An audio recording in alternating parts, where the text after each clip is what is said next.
Hello, everyone, and welcome back to Vet Chats, where we help veterans share their awesome stories and make the veteran community a better place. I hope you'll stay tuned to hear how the new generation is continuing their service. Also, Vet Chats is now available on Roots Across America Radio. We will be played Mondays at 9 p.m. and Saturdays at 3 p.m. Eastern. They have a ton of great veteran content that I know you'll appreciate. You can find that at their website, iHeartRadio, or the Odyssey app. And one last thing, the Veteran Workbook is now available. The best place to find it is through the link in my bio. I hope you'll check that out if you haven't yet. So tonight we have an awesome guest, like always. He is transitioning after 22 years of service, and he's transitioning into a really cool job, which I'm excited to share with you guys. I see he's requesting. So tonight we welcome Lacy Gunnoe. And awesome. Hello, everyone. I hope you all had a good weekend. All right, Lacy. Ah, there you are. Hi, good evening. Jenna, Good how are you? evening. I'm doing well. How was your weekend? Oh, it was great. It's birthday weekend. Got to spend it with family, so I couldn't ask for anything better. It was amazing. Thank you for asking. Oh, it was Yeah, your birthday. it was. Happy Right. birthday. Happy Thank you. belated. That's Thank you very awesome. much. I appreciate it. And there's nothing more special than spending that with family. I can definitely agree. For sure. For sure. They made it special for sure. Yeah, did you have cake? I did. Yeah, we had some chocolate cake and by our pool and everything. It was amazing. So it was a good Oh, time. Yeah. awesome. And how's the weather out there? It was great. I love the hot weather. We just transitioned to Georgia for that next step, like you were talking about earlier. So we love our neighborhood here in Trillith, which is near Fayetteville, Georgia, and just loving every second of it. The weather was great. Oh, awesome. Yeah, That is really yeah. cool. I'm not a fan of the heat, like I say often, but Uh, I try. I grew up pretty much in almost Canada, so it's like in my blood to not that's like the okay. heat. That's okay. Yeah. But so let's get into it. I know you have pretty humble roots out of West Virginia. So what was your upbringing like? So it sounds like a sad story at times when I talk about coming from, a broken home or a trailer down by the river and all those types of things, but it's the best thing that could happen to me. My childhood in West Virginia smelled like gasoline and sounded like four-wheelers, and it was a lot of fun. And it looked a lot like grease-stained coveralls and bibbed overalls in my grandfather's garage. And taught me a lot about hard work and work ethic, and I was blessed by the family I was around. But the humble piece of that is, like anybody out there, when your family gets divorced, it's tough on everybody. The older I get, the more I realize it was probably tough, really tough on my parents being so young and having two kids. But for me, staying with my dad, who pushed me in a lot of areas, getting to know him again, especially during high school and all that type of stuff. I could have went a lot of different directions, and if it wasn't for the people in my life pouring into me, and it's in the book that we'll talk about a little bit later.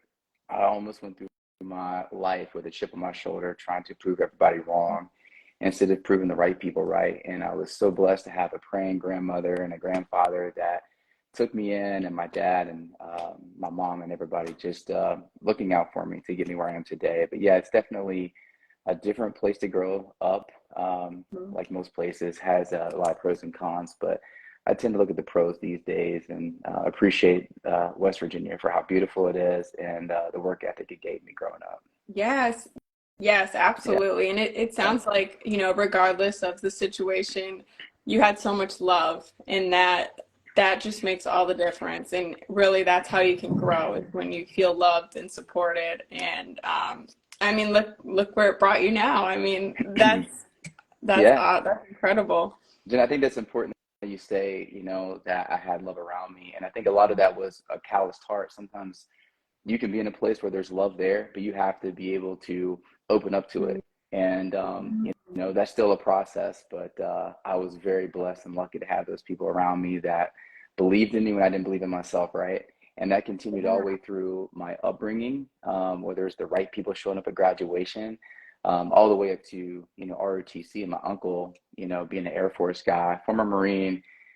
He he went to college, And I don't exactly remember the grades, but he basically failed out, went to the Marine Corps, came back, went to college after serving as a Marine for 4 years, and got straight A's, became an Air Force officer. And my uncle Melvin is the one that pulled me in at West Virginia University and said, "Hey, you got to come try this ROTC thing." So I wouldn't be here today, definitely wouldn't be on your show because you have to be a veteran to be here. And wouldn't be here without my uncle Melvin picking me up in this 1970 something Toyota truck, taking me to hang out with these ROTC nerds, and just I mean that lightly, but just giving me a different path. And I'm so glad that they did and saw some potential in me whenever I couldn't see it. So it was great. Yes, so he was the cool uncle, I guess. He was the cool uncle doing things differently. I Hmm. have my coolest uncle reminds me of Hulk Hogan. It's my Uncle Raymond. He's still in West Virginia. He was at the racetrack this weekend, and I sold it to him, my 67 Camaro in a racetrack. That's my cool uncle. Oh. My Uncle Melvin was the guy that, he joined the military and saw the world. So Mhm. I had a lot of respect for him. So he was cool in the matter of, I respected him so much. So whenever he came back and started teaching ROTC at West Virginia University, he had my respect, so I had to listen to him and give him some weight that I didn't give my dad or anybody else, Mm.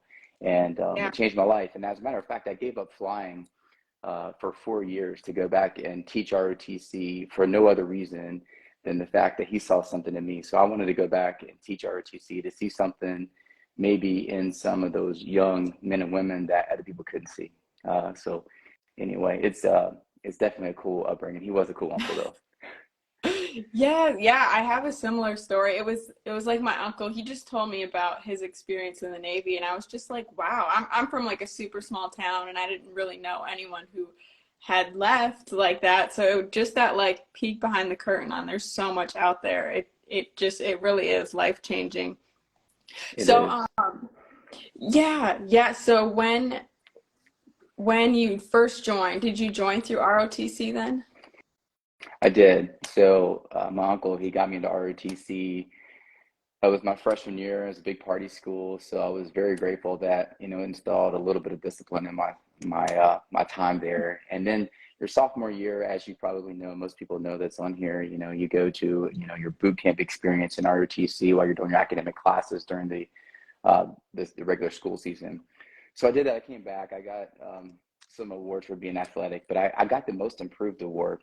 And I don't believe it was because I improved so much. I believe it was because I showed up that bad. And at the end Mm. of it, I got this like Fleet Foot Award, some other things for being fast and all that. But it really made me thankful that I had this opportunity to get there and improve. And when I came back, um, it was my end of my junior year, and I went from like doing the physical fitness type stuff to being this vice wing commander where I'm doing more of the leadership side. And I remember they said someone was out of uniform. And I went from not caring a few years back to being like, okay, who's out of uniform? What's going on? And, the commander said, hey, you're out of uniform. I'll never forget that moment. And he threw me a flight suit. And I'm like, oh my gosh, what is this? Never really expected to do this. And anyway, it gave me a path. And man, just appreciate it to this day. So grateful for that opportunity to be able to do it for the past 22 years. So ROTC changed my life. That's why I wanted to go back and help as much as I could. Anyway, yeah, it was definitely a game changer for me. So before that moment, had you thought about being a pilot or like seriously thought about it? No, no, no. I think full transparency, like really going back to that moment, I think I was looking at like acquisitions or something. Okay. I was in business school, and if I could describe what I wanted to do with my life at that point, it would have been, this is so silly to say, but I'm gonna say it anyway. I would have wanted to been or to be Matthew McConaughey in that movie How to Lose a Guy in 10 Oh Days, my. like Lady Frost yourselves. I would want to be a marketing guy. I'd want to come in, ride a motorcycle to work, talk about some marketing things. How can we get people fired up about some things and then execute on it? That's probably what I would have wanted to do with my life. But I got to do some pretty cool things I never expected, I guess. Yeah, I think even Matthew McConaughey would think what you've accomplished is pretty cool. Yeah, he would have given me all green lights and said, go for it, right? Yeah, Yes. Yeah, I read his book. It was really good. I liked that one. yeah. Um, so when they, like you decide you're going to flight school, what is the process like determining what aircraft you're going to be working with? Yeah, yeah. So, and it's changed and evolved since I went back and, so I actually commissioned before 9/11.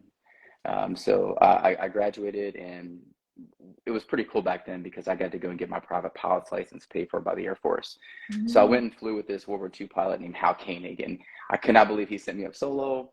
But again, you know, he just saw something in me. He treated me like a grandson, I think, a lot of times, and he got the best out of me. And so anyway, I got my private pilot's license, and I was at F-16 unit in Shaw Air Force Base, which is Sumpter, South Carolina. And anyway, 9/11 hit, and man, to see that unit go through that, and people, you know, landing, you know, shaking, realizing they had to lock on these airliners, it changed everything, and it changed how I saw a lot of things. So it kind of concreted up a little bit of, okay, you know, this is, I definitely want to be in the service. So this is definitely, you know, it's not just me not wanting to go back to the trailer. This is something that I'm really proud to be involved with now. And so when I went to pilot training, I showed up not knowing what I wanted to fly, obviously. I was probably saying silly stuff like I wanted to fly something that Puff Daddy would fly in or something, you know, just being silly. And but I really had no idea. Like a lot of, you know, students, and you know, everybody that shows up, you want them to say like, you know, I want to fly fighters or whatever. And some ROTC students, like one of them right now just got T-38s, Micah, such a good dude. And man, just following these kids through it, they're doing it so much better than I did, and I'm so thankful to see that. But you start out just flying what used to be a T-37, now it's a T-6. I'm so old, Jenna, I actually took a T-37 to the boneyard where they wrapped it and preserved it. So where's that at? It's out in Arizona. Okay, that's Arizona. okay. Yeah. Wow. By the time I parked it, this lady was, you know, draining the oil out of it and just like, hey, go ahead and hop out, and got my parachute out, and like it was almost wrapped at that point. But I started out on T-37, and basically you fly this T-37 up to a point where you track. And whenever track select used to happen, I'll describe the old one because the new one I'm still uncertain of how they do it. It's a little different. You get your wings a lot earlier. But you fly this T-37 to tweet the screaming, you know, loud aircraft. And then after that, you would either track the T-38s to fly something fast and pointy, or a bomber. So kind of like the fighter track. And then you had on the other side a T-1, which would mean you'd fly heavies. You also had a T-44 where you could go and fly like with the Navy, actually, with your folks. And it would be like the C-130 track. So I ended up going T-1s and ended up in KC-135s. And so then that was like my next phase. And then once you get that year-long process complete, graduate, and then you go and fly, you know, your major weapon system, get qualified in that. So it takes about a year. Then you do like your SEER training, search, evasion, rescue, and escape, and water training, water survival, and all those things. So it was a lot of fun. I went through with some of the craziest characters, and it made pilot training so much fun. I was probably a little distracted, but had a lot of fun along the way, and met some amazing people, friends that I'm still friends with today. I'm texting a guy that I've known since 2003, you know, all day today. And it's just a special thing to have those friendships and bonds. Oh, yes. And did you have quite a few people that stayed with you through this whole process? Yeah. We, you know, some people in my pilot training class, you know, we stayed in contact. But my very first assignment, I was actually just south of here at Robins Air Force Base. And we had like 4 roommates, but we never saw each other because my first 2 to 3 years, 2003 to 2006, I mean, I was just always gone. So we were always high-fiving in the house. We never saw each other. Yeah. And, you know, so that was a lot of it. I remember one year I almost got a tax income credit because I was gone 11 out of the 12 months tax-free. And but that was the good times. That was a lot of the fun that I was able to have. And, you know, obviously I'm going to go overseas and get ripped and rich because you get tax-free and just work out and fly all the time. And, but it was a lot of fun to be able to live that lifestyle. And again, you know, I was blessed to be able to do it because I didn't choose it. But I tell young people too, and if there's anyone out there, if you don't have a plan for your life, or like a rock solid plan, the Air Force does a really good job of planning it for you. Even if it's just 4 years, or, you know, I listened to the girl you had on for the last vet chat. You know, she ended up in OSI from pilot training. Yeah. Like, man, the Air Force gives you all kind of opportunities, and you can work those plans for good. And it's never a dead end road if you needed to go there, and it's making you a little bit better to get better prepared for that next step, as long as you see it that way, right? So It's pretty good. Yeah. Yeah. Yeah. So that was my initial experience with pilot training. And I will say, Captain White, there was a few other people during pilot training that there was times when I was like, man, this is probably not for me. I've ended up here and it's not something I really wanted to do. And but man, they just always reassured me that there was a place for me. And it turned out working for my good in the end. So I'm definitely grateful. It sounds like you had so many like support and a lot of respect, instead of like, a lot of egos. I think when people think pilots, they think Yeah. egos, like Yeah. Top Yeah. Gun, they're very competitive, but it sounds like you had a different experience. You know, I think I've always had favor in my life. I've been very lucky and blessed with this people seeing something in me, um, that, whether you see it yourself or not, it's just, I've been very, very blessed. I could say that all my life, people seeing something in me, and I've got these unique opportunities. And that's why I love to create these opportunities for other people to feel loved, and that, that I'm seeking them out to Yeah. serve, lead, and inspire them to have the same opportunities I've had, to pay that forward. But yeah, you're definitely right. I've been surrounded by favor and love, Mhm. almost on every assignment, and really enjoyed it. So lucky guy. No, no, I also think it's the way you perceive things, and you're counting the good instead of the bad. Because I'm sure like there was some rough times or like some rough people you dealt with, but when you have those like not rose-colored glasses, but Yeah, well, but look, it's not all sunshine and rainbows, just like Rocky Balboa would say, life's not all sunshine and rainbows. Not, and that is true. And some of the most rewarding assignments have been with the most challenging people. And I've learned patience, understanding, kindness, and empathy, even whenever I didn't want to give it. Um, and don't get me wrong, there's been days where, they won, and I really got down, and I was in front of a lot of people that I cared about, and I would try to put on the face, and go and do the job. But man, I've had to work with people that, that were really a challenge. And you just have to remember that, the people that are hurting are going to hurt others. And that's why they're doing that to you. And I believe that, whether it's God or universe, whatever people believe, like if you want to be a more patient person, then you're going to be challenged to have people that need patience, and you have to develop it, and to understand people better, to be kind whenever they're not being kind, and to remain empathetic and compassionate when they don't have it or they don't deserve it. Because the people that need love the most, that are hardest to love, need it the most. So if they're hard to love, man, they need it the most. Something's happened. And that's the philosophy I try to maintain. Doesn't mean I always do it. I fall short as well. We can all become bitter and resentful at times, but we just got to reset and get up and get back after it, because that's what we're designed to do, is to help each other. So, yeah, but I've been lucky. Yeah, I will say that. A lot of great assignments.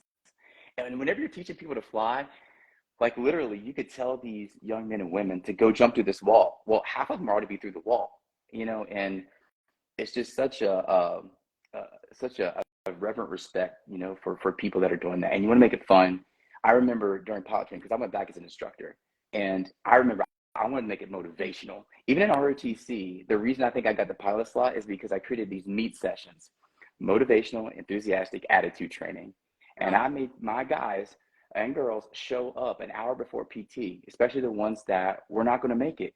And we went around and we had different colored do rags. I let them dress up, like let's keep it gangster, like let's have it fun. And we went and we circled the president of the university's house, President Hardesty, and we circled, and I was singing In Sync and Backstreet Boys as the cadence, but he came out and waved at us to say basically get out of here. But we just made it fun, and a lot of people lost a lot of weight. A lot of people got across the finish line, and making it fun, kind of installing a little bit of me in that, has been a good thing, and it's in the book that we'll talk about. But yeah, I appreciate you bringing that up. But I've been surrounded by great people. Even the people that have been hard to work with, we ended up better together for it on that little journey. So, but it's all been good, and I'm very grateful. Yes, I bet you everybody wanted to be in your class after seeing that. They're like, what are they I don't doing? know. I don't know about that. I want to be a part of that. I Yeah. will say this. In pilot training, I would say yes, because I knew some of the other flight instructors. I knew some of the other flight commanders, and I made it fun. All my instructor pilots that work with me, man, we had so much fun. It was a blast. We challenged them. We were fair, consistent, but we were also, we wanted the best out of them for them. And we knew that, we had to give our best, that they would be at their best, all those things. But we made it a lot of fun. But every assignment, you know, I wish I could have done things differently. Hindsight 2020, to make it a little bit more fun, maybe done things a little differently. But, you know, you live and you learn, and you hope that they get it better. Even in my bad example at times, you know, when I didn't give what I really would wanted to give, hopefully they saw that and they made it better for the next generation. So it all works really good. Yes, yeah, that's really, you were probably the catalyst in so many people's stories of, you know, continuing that motivation and belief in themselves. This chat goes by fast. Like, we're already halfway through. So I want to ask you, what was one mission or one really memorable story from your time as a pilot? So there's a lot of them, and I could tell you all about ROTC and, you know, this big guy wanting to be security forces, losing over 100 pounds, or this one guy getting his eyes rechecked and he's, you know, flying right now, or how I'm about to refuel this guy that's flying F-22s that, you know, he got through ROTC and now he's a F-22 guy. But I'll tell you, by the time I was a co-pilot and I did this landing, and I flew out to Miramar, and I did this landing. I had a bunch of people in the back, and it was a medevac mission, just taking people from point A to point B. And we were going to all these different hospitals. And I did the landing, and, you know, it was a decent landing, you know. I did have an ego, still got one probably. And anyway, I landed, and I went in the back, and I'll never forget this guy that was supposed to be getting off the jet, and they had him on like a litter carrier or whatever. They were basically pushing him off, and he had something in his chest, and I could tell, like, you know, he's pretty banged up. And he put his hand up, and I kind of waved back. Anyway, he wouldn't get off the jet. He kept pointing at me. And anyway, I went over to him, and I leaned down, and basically this kid, he was a young guy, like me at the time, and he basically said that, hey, I wanted to be a pilot. And you know, in that moment, you're thinking, man, he may not ever be able to be a pilot in the Air Force, you know, or whatever. And I'll just, you know, you asking me this shot a bright light, like a little glimmer of that moment of, you know, I get to do this. I'm living a lot of people's dream. Maybe it wasn't mine, but I need to treat it like that. I need to make sure that, you know, if I go back, because I want to go back to pilot training, to be an instructor pilot, to inspire the next generation to want to fly, even though it's almost like you're wearing a mask, because I never really wanted to do it. But it doesn't mean I can't unleash my best to allow them to be the best they can be, and connect them to their dreams, right? That's what I've always wanted to do, is serve, lead, inspire people to connect to their dreams.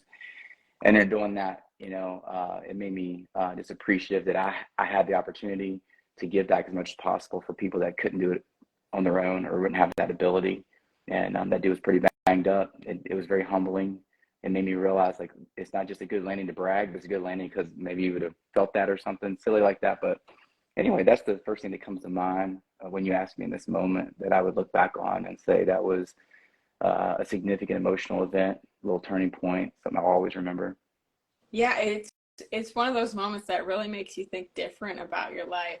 And again, I feel like the theme is perspective. Like, you probably looked at your whole career and everything. And I think that's such a good point, because, like, no matter what position you're in right now, even if it's not what you want to be, like, that's a part of your story, and you can make it, you know. Yeah. It's getting you to the next spot, like, no matter what. So that's really powerful in itself. Yeah. Jenna, I'll tell you something real quick, and I know that we're short on time, but my buddy I saw put the up dog maneuver on there on the chat. Oh yeah, and I saw. I'll tell you a stupid story, and I would tell nobody to do this ever. When I was at SEER training, where they, you know, they interrogate you, let's just say, I thought it would be funny in front of like a couple hundred people to raise my hand and ask a question in the middle of SEER training, where they're telling us how to be resilient and resist interrogations. And I asked, what about up dog? And they said, what's up dog? And I said, what's up dog? No, you didn't. I did. And then no, you 200 didn't. people looked at me like I was an idiot. And then this big dude, he looked like a KGB guy, comes over to me afterwards. And I'm like, oh God, he's going to smack me or something. And he leans down and he tells me, if you don't get the next guy on that. And then he said a couple other choice words. And I said, oh, I'm going to get him. I'll get him too. So now I was in a situation. And then, so anyway, the next guy, he looked like a Backstreet Boy, that was a whole other story, because I looked like one at the time. So anyway, he's on stage, and I raised my hand. When I raised my hand, there's like 200 people would put their head down, like, man, this guy's going to get our butts kicked or whatever. And I said, the last guy mentioned up dog as a technique to be able to resist. What would you recommend about up dog? And the guy was like, what's up dog? All of a sudden 200 people said, what's up dog? So like a couple years later, I was doing like computer-based training, and a guy walked over to me and whispered in my ear, and I didn't know who he was. He goes, what's up dog? So that was something stupid I did when I was a young lieutenant. Not the most memorable moment, but I saw PC put that in the chat, so I thought I'd say hello to that. Yeah. That is hilarious. It's not all inspirational. Yeah, you got balls to do that. I mean, that's such a tense environment from what I've heard. And, I bet you a lot of people appreciated that. Just that, like, kind of like break of reality and a little humor. Yeah, it got me in a little bit more trouble later. But that's what I told him. I was like, even a situation is terrible, you can always try to lighten the mood. Maybe my tactics weren't the best, but my intention was there. But yeah, so that was a silly moment from it. Yeah. So now, after 22 years, you're finally transitioning. After you already transitioned to the reserves or the Air Guard. Right. So whenever I was on active duty in 2011, I got to the Birmingham Air National Guard. And when my active duty timed out, I transitioned right over to being a pilot for them. My Guard family is my family, and the Birmingham Air National Guard, I would say it's the best in the Guard because we have a great mission, we have great people, a great environment, and we love the mission there. It's a lot of fun. So I got in there in 2014 or 15. Was it 15? 15, I transitioned. And then I did a year in the Guard. I went back and taught ROTC for 4 years active duty. And then I've been back in the Guard in Birmingham for the past, since fall of 2020. Wow. Wow. So, what are your feelings? What have your preparation have been about, finally taking that uniform off? Yeah, so I guess pilots do probably have an ego and a lot of identity in that. And I really haven't found all my identity in that, but it's going to be hard. It's the people that, I'll still have a relationship with them, but I won't have an excuse to see them all the time. I want to get to fly with them on Fridays. As the inspector general, I didn't get to fly as much as I wanted to with my friends, but I had a lot of fulfilling work and purpose to get us through those large inspections. And if I can really dial in, and my team, outstanding team, if we really dialed in, it would make it'd be less pain on everybody else on base. If we could really get get all the strategic side of that together to where we have systems that are sustainable and repeatable, and everybody on the base could just kind of, do their thing and not really have to worry about those big inspections. So a lot of fulfillment out of that. But yeah, I mean, I'm right now doing all the VA things. I'm still, setting my retirement date to get all my paperwork done, and it's hard because saying goodbye is hard. It's all I've ever known. It's the only job I've had since college, besides having an outside service agreement, for a business and some other things, and volunteering for a lot of great causes. So it's challenging. It's very exciting to be able to be with little Rowan, my son, a lot more, and my family and Kay. But at the same time, I hope and I pray that I get to hold on to all those relationships that mean so much. And, but I don't think I'll miss flying as much as most people. Obviously, I'm not trying to go to the airlines or anything like that. I'm chasing purpose. And, so that's why I ended up at Camp Southern Ground. But it's definitely challenging letting go of that identity and really the people that I love. Yes, yeah, it is. But you have a lot of new relationships coming up.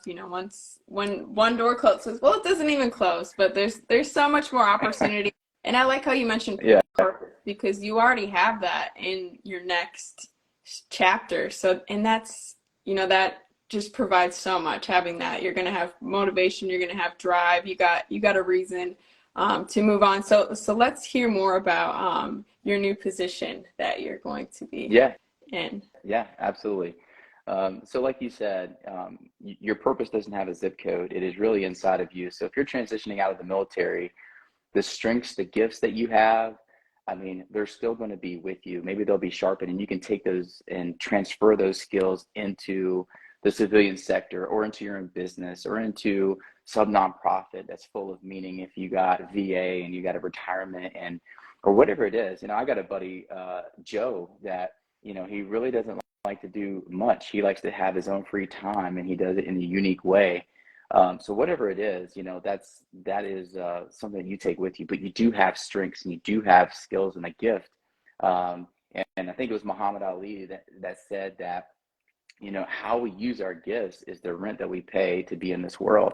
So whatever it is that we do, I feel like we have a responsibility to be useful. I think Arnold Schwarzenegger is writing a book called Be Useful. So you have something to give as long as we're here.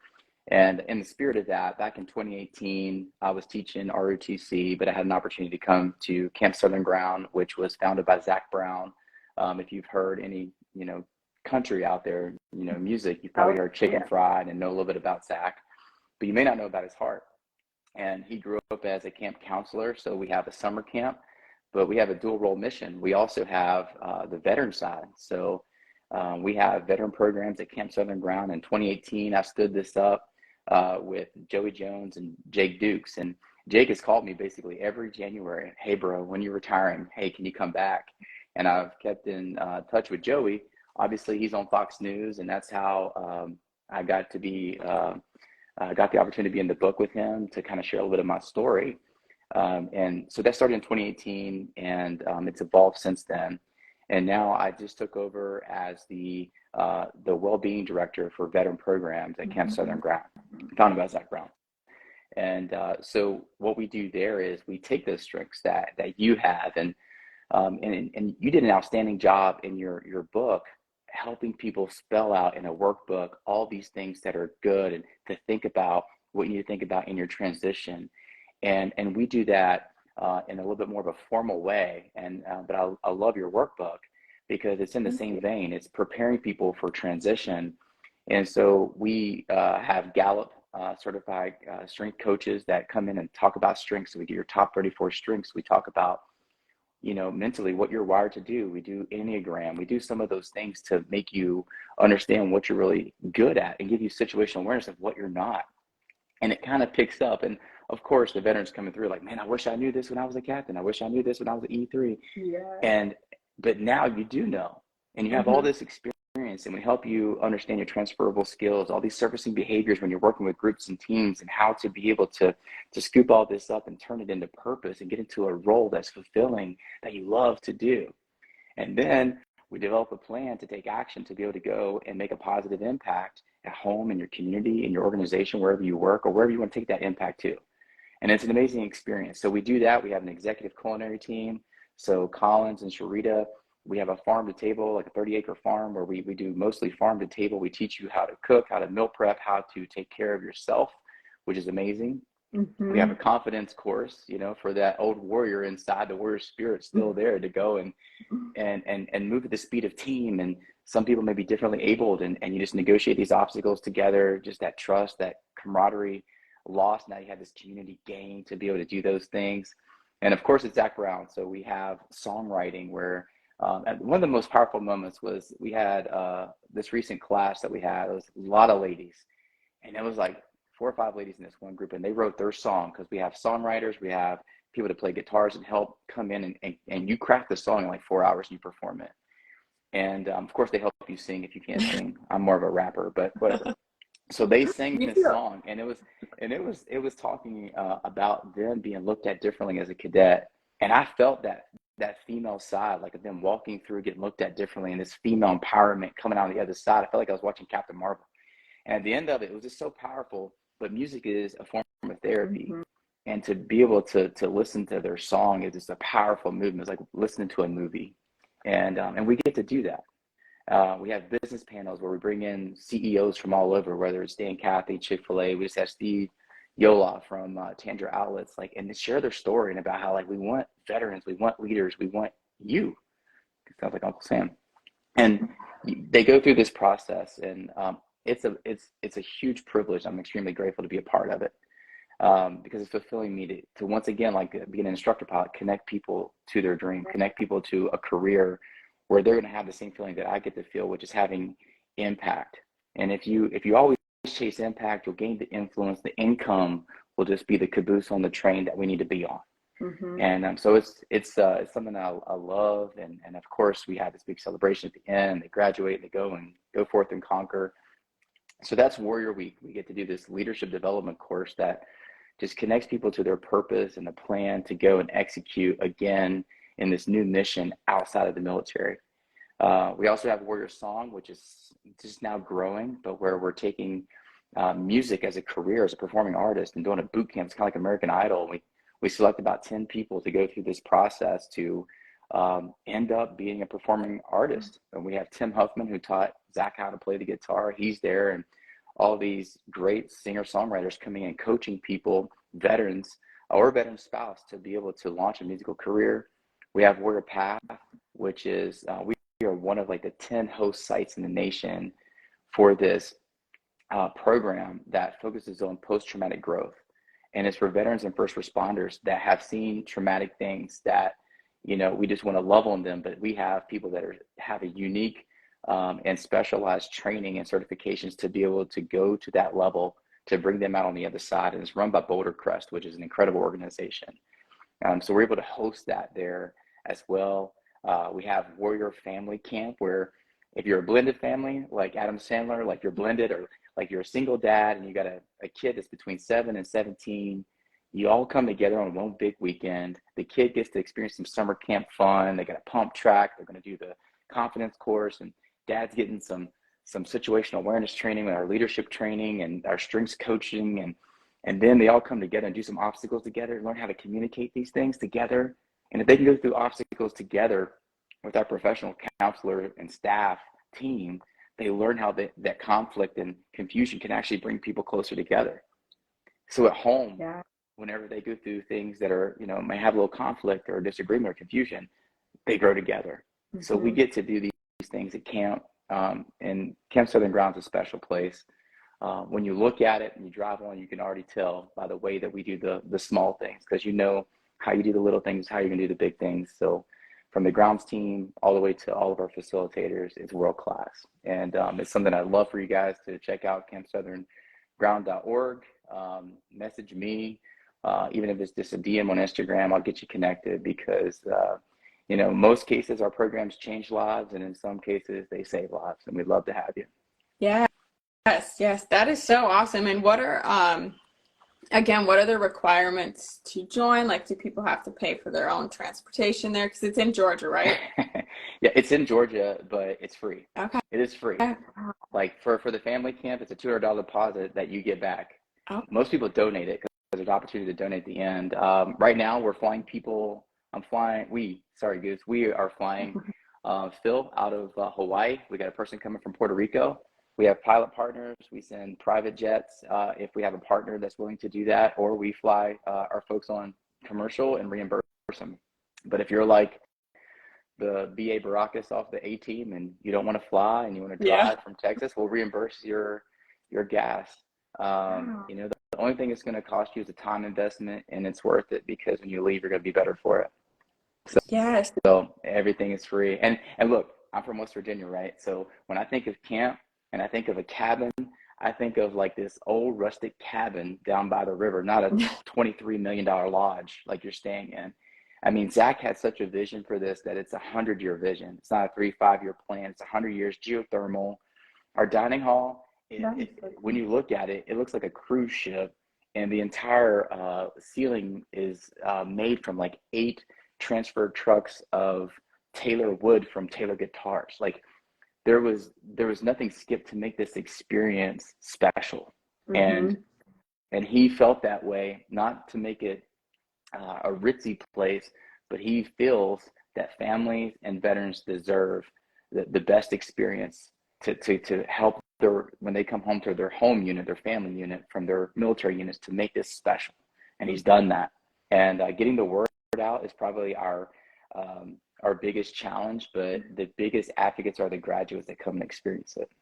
So we'd love to see you guys come and join us and see it for yourself. Yeah, that was my next question, is there applications? Because I mean, this just sounds like such an awesome opportunity. I feel like you'd have a wait list for years. At times we do, you know, for the path program we do, but for Warrior Week, it's hit or miss. People still have kids. Some people are still in jobs. Yeah. And so we have a standby list, and we're constantly working it to make sure that people have the opportunity. So if you go to our website, you select veteran programs, you see Warrior Week, Warrior Path, all of those. Just select Warrior Week. It has the dates. You request more information. When you do that, I get a pop-up email, and I'll send you a text and say, hey, thanks for applying or for requesting information. And then we send you an app. You fill out the application, and we get some information from you. So some of the requirements are you're a veteran. For the PATH program, you just have to be a first responder as well. But for most of my programs that I run, you just need to be a veteran, and then we start getting you plugged in with what works for your schedule. And right now, most of our fall, we do 8 a year, and they're a week long. You fly on a Monday, and you usually leave on a Saturday midday. And right now, we're almost full for the fall, but we have people that fall out for rando reasons, right? Oh, yeah. So we're always looking for the standby list to get people in there. And so if there's a window of opportunity, sign up, and we'll put you on standby list if they have the flexibility to get you in. Yeah. Fall sounds like the perfect time. I mean, especially in Georgia, it's probably gorgeous outside with the leaves and all that. All of that. What are like the sleeping arrangements like, especially with family? Yeah, so I think I said, it's a very nice lodge. And anyway, for Warrior Path, usually we'll get your own room. But for Warrior Week, we're kind of going to that camaraderie building, because like every night we do bonfires. We have these big, huge bonfire areas, and everything is just, you'll have to look at the website. But what we do is we do 4 to a room. There are certain times where people may have like whether it's a CPAP or something that, or a service dog, that whatever. We have people, differently abled, some immobile, all that type of stuff. So we handle it as an individual basis. But for Warrior Week, we build these teams. So we try to put 4 to a room, so you can kind of get back into that military experience with the team building. Mm-hmm. And you end up doing a lot of, we call them skills activations, where you're doing things as teams. And a lot of great things, as you know, happen during those team building activations. And one thing that sets us apart, I will say this too really quickly. Across the nation, you have, 90% of these nonprofits are amazing. You can ride Indian motorcycles for free across Sedona. I mean, you can do amazing things and go to bonfires, and it creates an amazing bonding experience. But what it doesn't do is it doesn't build on your strengths that are individual to you, that uniquely transfer skills to help you level up with the job you want, to make sure that that first job you take is the one you should take, not the one you shouldn't take because you're desperate. It aligns with what your heart says, it aligns with what you're designed to do. And that's, as you know, that's super important. And I think you were just posting some of the stats that say that the highest risk is that first 12 months out for having the wrong thoughts to take you down the wrong road. Mm-hmm. So if you can come to us in those while you're transitioning, or right at that moment, we can get you aligned with the job that's going to, really the environment culture that gets you aligned with what you're good at, that hopefully that's engaging and with the right people. And it can change and save a life there, and also put you in a place to where you can use your gifts, which is what we're here to do. So it's not just a fun bonding experience. We are building on each other's gifts. We are aligning you with what you need to do. And you get people in that room in those conversations. You're in there with 4 people that say, man, this is what you need to be doing. Jenna, don't you know you should be hosting this podcast? You should be inspiring people in their transitions. And so it's designed that way to be a unique experience in that way. Well, Lacy, they hired the right person, because I feel like everyone who's listening to this is going to the website. They want to check this out. I hope so. You sold this as something that is not only inclusive and, directly tailored to the individual. I think that's so important. Yeah. And it just sounds like a great experience. Yeah. It sure is. And again, it's amazing to be a part of it. And if anybody has any questions, please ask, because I'd love to extend upon it. This is just the surface. We do a lot of great things at camp. Yes. And again, where is the best place to reach out to you at? Yeah, so campsouthernground.org. And, again, we're a summer camp, but let me plug summer camp real quick. 2 of our summer camps, I think we host like 8 sessions, 8 weeks of summer camp. 2 of them are dedicated to Gold Star families. One of them is the Gold Star families, and the other one's to active duty military.